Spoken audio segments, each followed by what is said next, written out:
You remember Kim Klacik. We're going to start off with some races, non-presidency edition. We'll get to that in another video. You remember Kim Klacik, she went viral.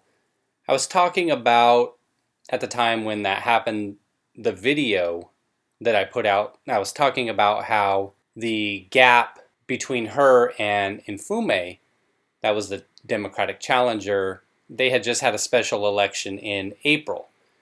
So my feeling was that it was going to be nearly impossible for her to flip that district in that short amount of time. From April, in essence, about 6 months and a week or so. So she lost her bid. It's kind of what I expected, but the work begins. And that's what I talked about in the video. You don't just flip a district that's been blue. Going back to that video, the district had been blue since the late 70s, I believe, early 80s. You don't just flip a district like that. Not when you lose the district by about 46, 47 points. As I said, back in April.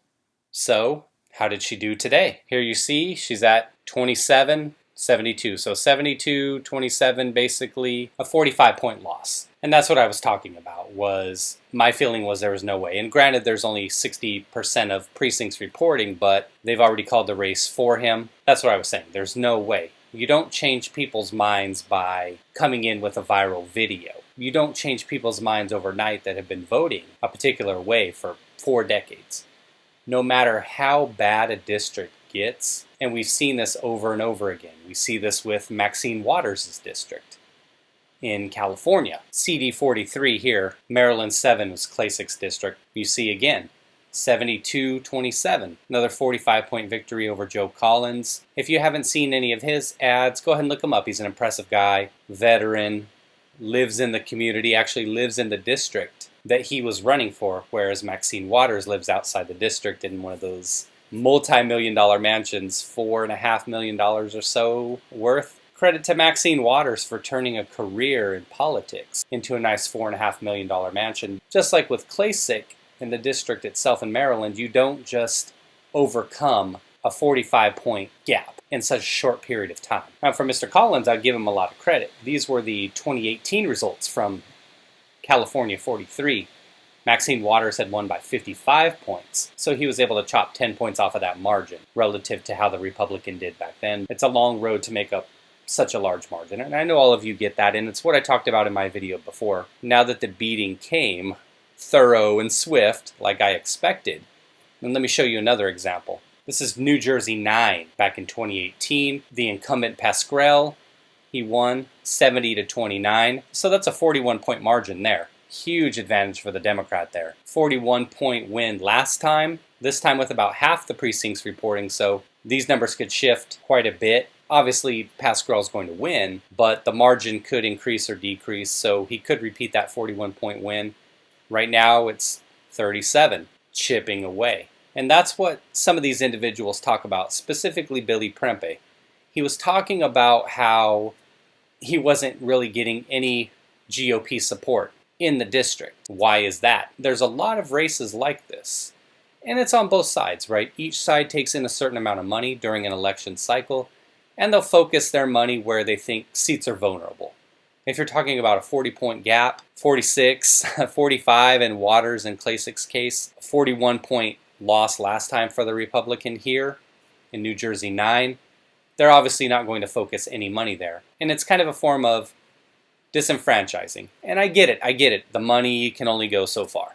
But when you totally ignore people and you totally ignore a district and your candidate, why would he keep fighting? Why would he come back? Why would Klacik come back? Granted, she got more push from Trump and the Republicans. How are these individuals going to keep fighting? Where are they going to go from here? 2022, 2024, and so on. Are they going to stay at it, knowing that the gap is so large? And in Billy's case, perhaps he isn't getting the support that he thinks he needs to help cut into this gap, so why would he carry on? Why would he even remain a Republican if he's not getting support from the national level?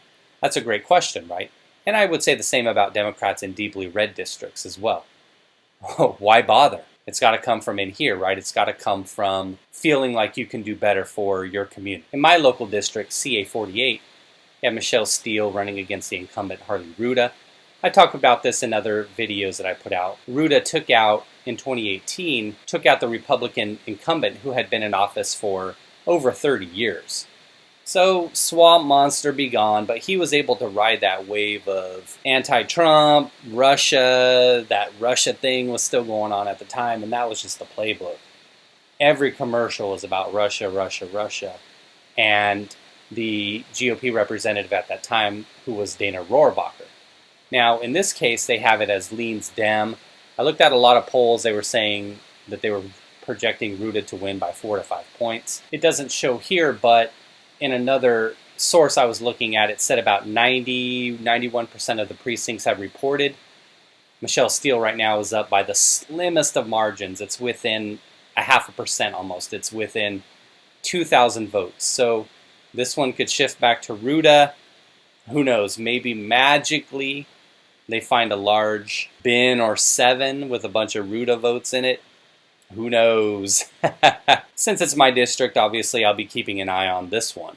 Now we've got some interesting news. Remember they were talking about how Lindsey Graham's seat was vulnerable? 12.5 point win there for him in South Carolina. I guess it wasn't so vulnerable after all. Can you believe that his opponent, Jamie Harrison, raised $100+ million? $100 million for a Senate seat. I might be mistaken, but I saw that Graham raised about 60 mil himself. Am I wrong on that? Maybe I'm off a little bit, but $160 million for one Senate race. Can you believe that? Wait a minute. I'll do you better. Another race where this was said to be a lean Democrat leading up to today, or I guess I should say yesterday, leading up to November 3rd. I saw that they had Cunningham up about 4 or 5 points in North Carolina. They said he raised $160 million. Tom Tillis, he was the incumbent. This was one of the seats that they were hoping to flip. $100 million of his own. $260 million for one Senate seat. Amazing, isn't it? Amazing. So given what I talked about, the current Senate composition is 47 Republicans, 46 Democrats. There was a seat flip in Michigan that went red, actually. This was said to be one of their most vulnerable seats, and they were right. Michigan flipped. It went for the Republican John James. You would expect that based on the results of the election itself. Trump is up a couple points now in Michigan, so you would expect the results to kind of go this way. Another seat they were thinking was vulnerable. Hasn't been called yet, but Susan Collins, she's up about 7.5 points in Maine at this point. We'll see if that lead holds. It looks like that's one seat the Dems were looking at. Maybe kind of out of range for a flip, but on their wish list. In Alabama, there was another flip pickup for the Republicans. That one was expected. Tommy Tuberville beat Doug Jones by a 2-to-1 margin. It wasn't even close. Extremely popular college football coach in the state of Alabama, coached at Auburn, and Doug Jones had barely won, if you recall, over Roy Moore. That whole scandal, I talked about that yesterday. It's kind of an interesting thing.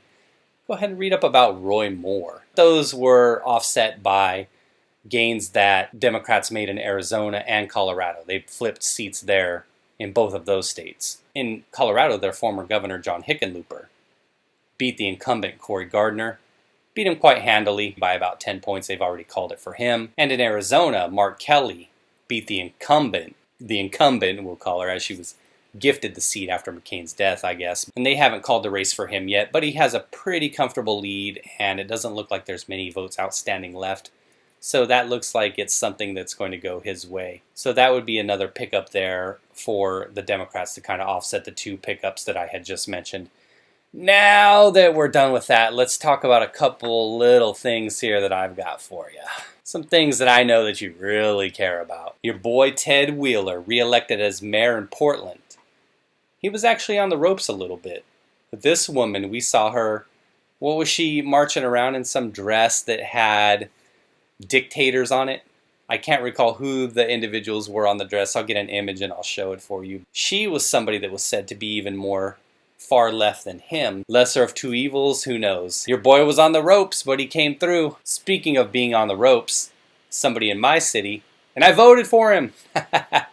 The other two people I voted for didn't win. You could select 3 people on the Huntington Beach City Council. So there's 3 representatives. Tito Ortiz got one of the seats. The Huntington Beach bad boy, former MMA fighter. He actually finished in 3rd, so 2 individuals finished in front of him. All right, we'll wrap it up here. Just one more race I wanted to talk about here in California. It was the 25th district. This was actually a special election that occurred several months ago, and at the time, Garcia had beat Christy Smith.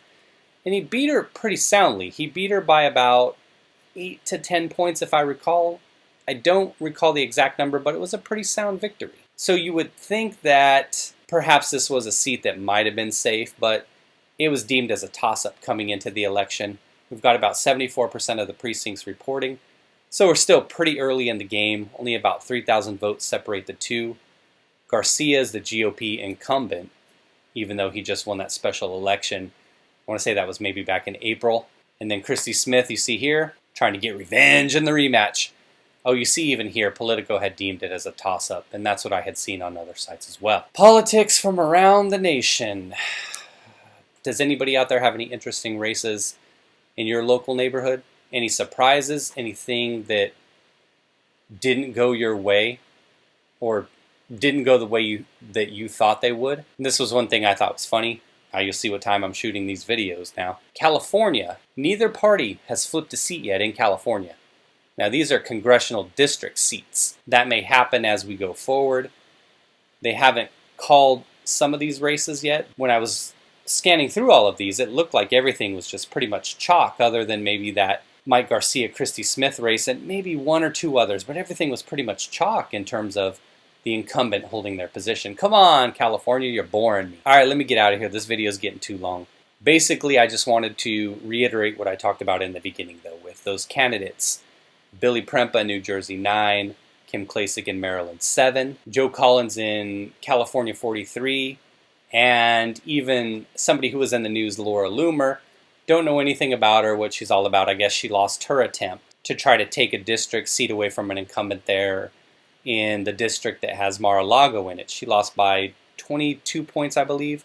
For individuals like Joe, like Kim, and like Billy, and all these other individuals, and the same is true for Democrats, as I said. When you lose a district big time, but you're culturally trying to change the mindset of the district, and especially in districts where they've had a lot of issues with poverty, crime, poor education statistics, stuff like that, do you stay in the fight?